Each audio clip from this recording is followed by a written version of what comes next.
Greetings everyone, it's IT2. Today I'm going to be telling you about some dreams I had this morning, and I started to make the video this morning before I went to work, and I did the whole thing, and then I realized I didn't have my microphone selected in program, whatever. You also may notice that I have two new books back here that I will be reading soon. Artemis by Andy Weir and Peace Talks, another Dresden Files book by Jim Butcher. So, yeah, this is like two dreams sandwiched around like some reality stuff, right? So I had to, like, when I went to work, I had to write down notes of everything that happened because there was so much stuff I didn't want to forget about it. And as soon as I woke up, I started like thinking about it so I could place it in my long-term memory so I could remember to tell you guys. But, so it started out, the first dream. And also I realized that I need to start titling the dreams instead of by number, by date, because I don't even remember like what crazy dream videos this is on. So started out, I'm like a doctor in this hospital with a guy I went to school with named Joe. He's a doctor in real life, so that's probably why I thought of that. And there was like this dark-haired lady that we worked with. I think she'd gotten a promotion, and we were doing this thing. I think we're making like a Facebook video for or something. Like, we're going to go around and like call her boss, kind of like Japanese people do. Do even Japanese people do that? I felt like they did that in anime when I was having the dream, but now I'm not so sure. It doesn't really make a lot of sense. But anyway, she was like, there was like 50 of us getting ready to like do this thing in a hallway, and she was like in another room doing a big speech, and like she was being a drama queen, and I'm like, she's like doing an Academy Award winning speech in there. There's no cameras in there, nobody's filming that. Like, what is she doing? Like, everybody's out here waiting on her to do this thing. And then like most everybody got bored and left, and then there was like maybe 5 or 10 of us left, and we did it. She finally came out, and we did the thing, and we got to the bottom of the hospital where the entrance was. It was kind of like an industrial kind of a place. There was like a bunch of pallets of stuff and like barrels of oil and that kind of a thing. And so it was over with. I go outside, and there's like this column, like at the emergency, where you take somebody, like when you drop somebody off for the ambulance, whatever it's called, the ER. And there's like some columns, and I started like looking at them, like, I bet I could climb this. And I started like gripping it like this with my hands, kind of like a 90-degree angle. And I was grabbing with my legs and just do, and I just like climbed up like 10 or 12 feet. And I'm a fat guy, so that's pretty hard to do. But it was easy. You'd think it would be hard to do, but it was like super easy. So then like I slid back down. And I noticed this guy was watching me. So I go back inside, and he starts like following me, kind of chasing me. So I got mad at him, and I just punched him in his face. And like normally when I'm having a dream, it's hard for me to like see faces clearly. I guess it's because I sleep without glasses, so then I mentally think I shouldn't be able to see. I don't know. I usually just get impressions of like who people are, and I don't actually see them. But so he kind of looked like Lex Luthor from Smallville a little bit, but not really. I remember like it was super clear. Normally I can't tell what people look like, but this, I could super like see what he looked like. And what was I telling him? He kept saying like, why do I keep seeing you? Like, I keep seeing the same people over and over again. And I tried to explain to him that he was having a dream, and that I was his dream, and I was dreaming about him or something like that. And he got freaked out, and he started running away. He like pushed some pallets in front of me, like he kind of walled me off, kind of like in Dead by Daylight. He like did the pallet thing on me, and he ran away. And then I woke up.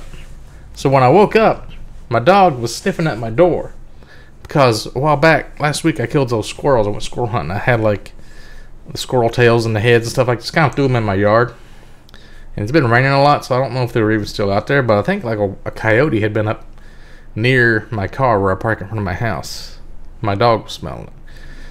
So I let my dog outside, and she starts barking at that coyote, and I heard the coyote like yelping. So then got my shoes on, got my 9mm out, cocked it, did a sweep of the yard. I couldn't ever find the coyote. I thought it might have been like I got like a big animal trap in there to catch turtles with, but it hadn't caught anything yet, except that I caught a possum. I don't know if I told you guys about that. I caught a possum in it, but it was dead when I found it. Anyway, didn't find anything. So I came back to the house and put my gun up and went back to sleep. And I guess that started making me have a dream about guns. It was pretty cool. This is where it gets crazy. So I go back to sleep, and the dream starts with me waking up in the dream, right? So it was like 2 o'clock when the coyote thing happened, and I wake up in the dream, and I had my alarm set for 4 o'clock because I had it set for 3:30, but when I woke up at 2, I'm like, I want an extra 30 minutes, so I set it for 4. So then in the dream, I woke up at 4, so I had like an hour before I had to get to work. So I started getting ready for work in the dream, and my dog sees like this weird car outside. Like usually I have like 2 or 3 different houses that I normally will dream about, like different places I've lived before, I think is what it's based on. I don't think I've ever had a dream where I was at this house that I live at now, but it was kind of based on this house, but it was kind of in Florida, kind of a place, like on the coastal place, you know, it had like, it was like a sunny kind of area with a nice little suburban thing, and it's like, I think it was up on like posts or stilts, or kind of like a stilt kind of house with like a little patio deck. Had a front door and a back door like I have right now. Had a side window that the dog was looking out, and there was a sliding door, which I don't have now, but like in the dream, this had like a sliding door. So I think I went outside with my pistol again to check out this weird car, and I didn't take my glasses with me for some reason. I left the glasses in the house. And I think at some point during the night when I actually woke up, I went to look for my, when I went to bed, I went to get my dog without my glasses on. So that's probably what made me do that. Not really important. Well, it kind of is. So then my dog starts seeing something nuts outside, and I look outside, and there's like this motorcycle with a kid riding it, and like there's a drainage ditch that's paved, kind of like that one I found when I went fishing that time. And it goes along the side of my house, and there's a road in front of my house, and then there's a drainage ditch that goes along the side, and it's like some woods in between it or something like that. So we saw this kid on a motorcycle, so I got my gun again for some reason. I don't know why I keep taking this gun outside without my glasses, and I go to the intersection of the road and the drainage ditch. I'm looking for this kid, and I see this light like up above me to the right, like a flashlight, like a searchlight kind of a thing looking towards me. And then it kind of like knocked me out, where I went away, and I woke up again, like I was missing time, like when an alien abduction happens, you know, when a light hits you and you don't know what happened. And all of a sudden I had like a couple of tripods, like hunting tripods or for cameras or something like that. And one of them wasn't mine. I think it belonged to this guy that was suddenly above me. And I had like a blanket. And I just bought a new blanket recently also. That's probably what made me have the blanket in my hands. I bought this weighted cooling blanket. It's like 15 pounds. It's got like lead shot in it. And when I put it on, it rattles around. It sounds like a rattlesnake sort of. And it freaks my dog out, and she won't sleep with me. But so I dreamed. I woke up in the dream again. Second time I woke up in a dream, and I had my pistol. I'm trying to hide it from this guy. It's above me, and like I put it in the blanket. You know, trying to wrap it around these tripods or something like that. And this guy is like a tall, kind of bald guy. And I think he's wearing all green, and I think I see like BSA on his uniform. So it's like a Boy Scout uniform, maybe. Like, I thought he was with the Boy Scouts of America or something like that, right? And he says to me, the guy says to me, he says, "Don't worry about them boys. They're taking them long guns out to squirrel hunt with," or something like that. Like the guy on the motorcycle. Didn't make a lot of sense. So then I'm thinking, okay, I'll just act calm, and I'll tell him about where I squirrel hunt at. Which in the dream was like, I knew where it was on the map of where I lived in the dream, but it was different than the place where it's at in real life. So I couldn't think of the place of what it's called, because it's called something else in the dream than the place where it's called in real life. So I was kind of like stuck there, and I kind of got annoyed with it, and I just kind of went to my house, and he started yelling at those kids. And that's when my neighbor across the street like started yelling at him, and they started arguing about something about a concealed carry permit. So I thought they were talking about me. So I still got this gun I'm hiding, and I'm freaking out, and I'm like, I gotta get in the house.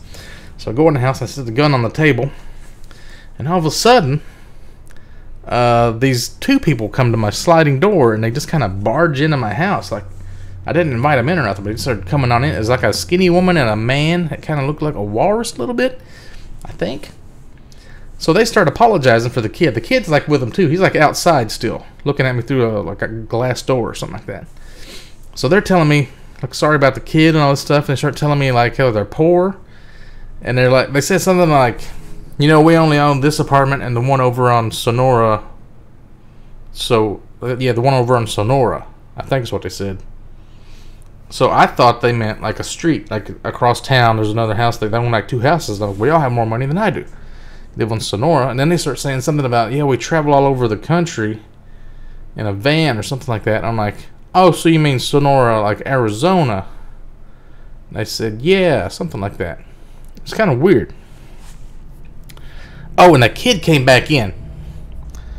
Oh, and also I had the gun that was on the table. I kind of felt threatened by him, so I kind of spun it towards him to like let him know, hey, I've got a gun right here. You're in my house telling me all this shit, and I don't want you in my house.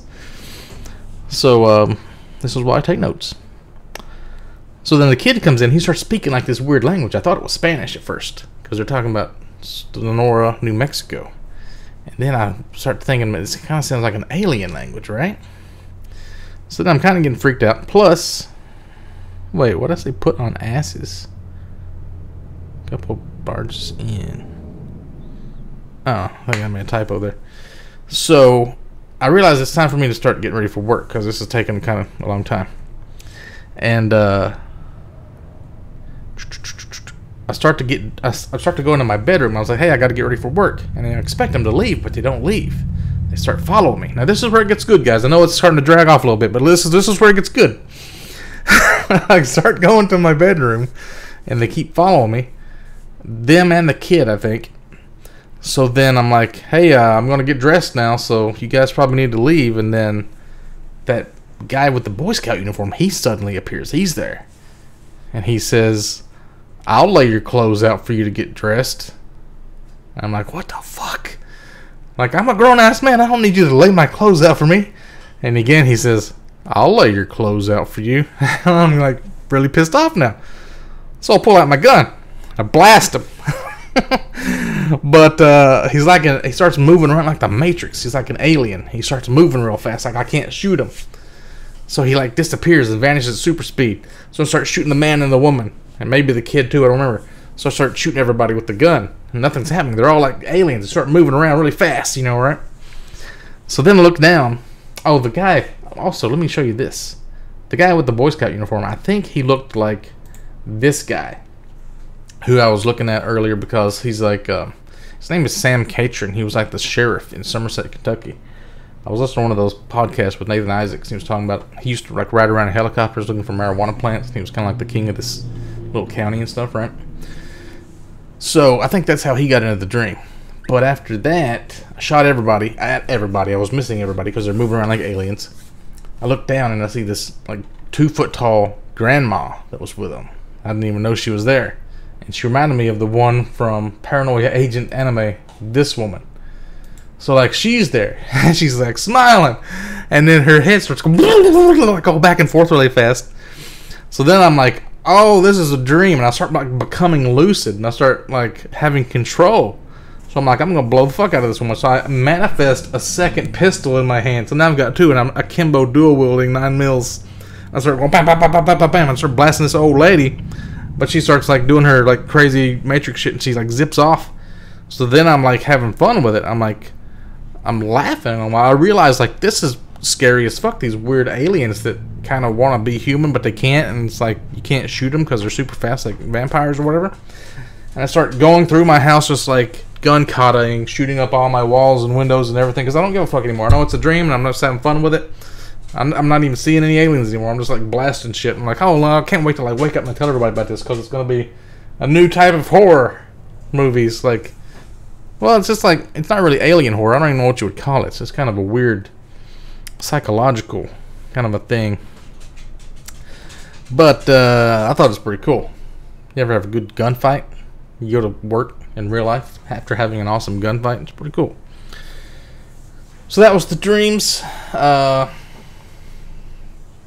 don't guess I have anything else to tell you guys right now. I mean, I got a bunch of stuff I need to make videos about, but anyway, that was it. That's my crazy dreams.